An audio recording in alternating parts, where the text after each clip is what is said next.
وَلْتَكُن مِّنكُمْ أُمَّةٌ يَدْعُونَ إِلَى الْخَيْرِ وَيَأْمُرُونَ بِالْمَعْرُوفِ وَيَنْهَوْنَ عَنِ الْمُنكَرِ ۚ وَأُولَٰئِكَ هُمُ الْمُفْلِحُونَ. رأى رجل امرأة فأعجبه جمالها فتبعها. قالت: ما لك؟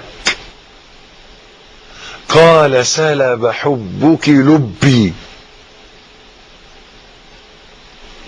قالت: لو رأيت أختي، وأشارت إلى خلف، فالتفت.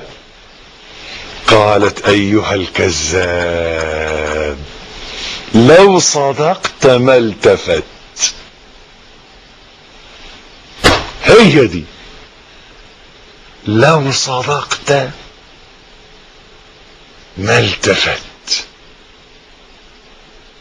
انت واقف ووجهك جهة القبلة وقلبك ملتفت، بيبص على الفلوس، بيبص على النسوان، بيبص على الشغل، بيبص على العيال، بيبص على الشارع. قلبك ضايع، قلبك سرحان، قلبك ملتفت. فأول حاجة قبل ما ندخل في الصلاة انك تبقى بتصلي ليه. عارفين الشريط بتاع الصلاة بنقول له ايه؟ انت ما بتصليش ليه؟ هنا بقى نقول لك ايه؟ انت بتصلي ليه؟ تقول لي يعني الواحد لو صلى تقول له بتصلي ليه؟ ما صلاش ما بتصليش ليه؟ انت عايز ايه بالظبط؟ انا عايزك تصلي لله،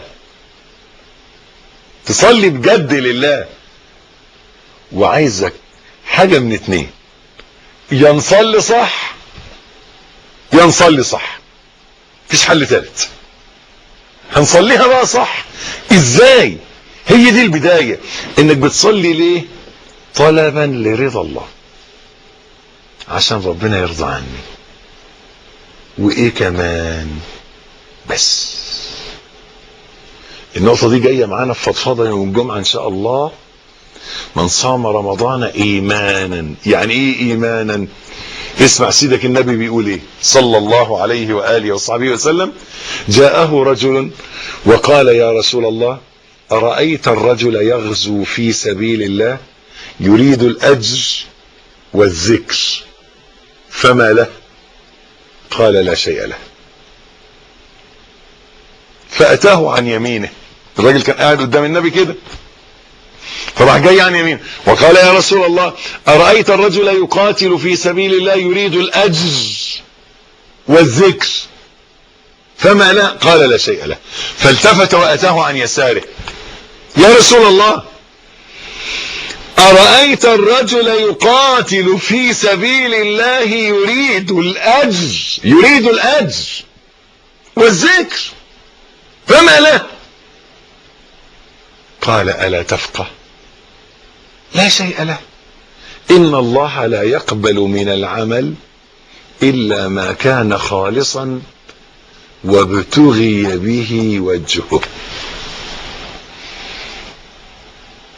سؤال واضح ومحدد وصريح ويحتاج إلى إجابة قاطعة.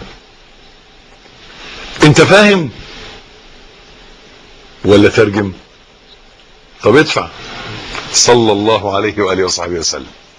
الراجل جاي لسيدنا النبي بيقول له: أنا هروح أقاتل في سبيل الله، عايز الأجر، عايز أموت شهيد عشان أدخل الجنة، بس لا والذكر. والناس يقولوا شهيد، أنا عايز الاثنين: أموت شهيد واخد الأجر من ربنا، ونمرة اثنين الناس كمان يقولوا شهيد. يبقى ليا إيه؟ قال: لا شيء له. يبقى اللي بيصلي، تعمل لنا مشاكل كتير دايما الحتة دي، اللي بيصلي لربنا وعشان يستريح ملوش حاجة.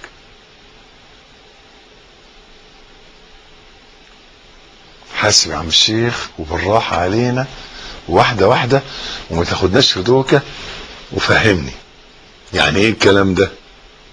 بلاش نصلي يعني ولا ايه؟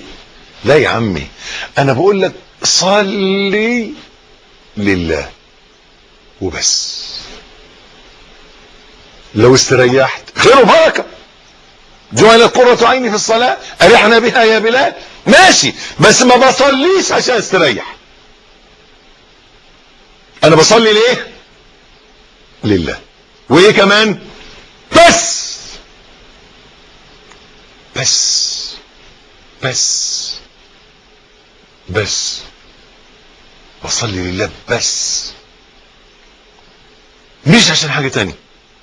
لان اللي بيصلي عشان يستريح لو ما استريحش يبطل صلاة، لكن اللي بيصلي لله ما يبطلش ابدا.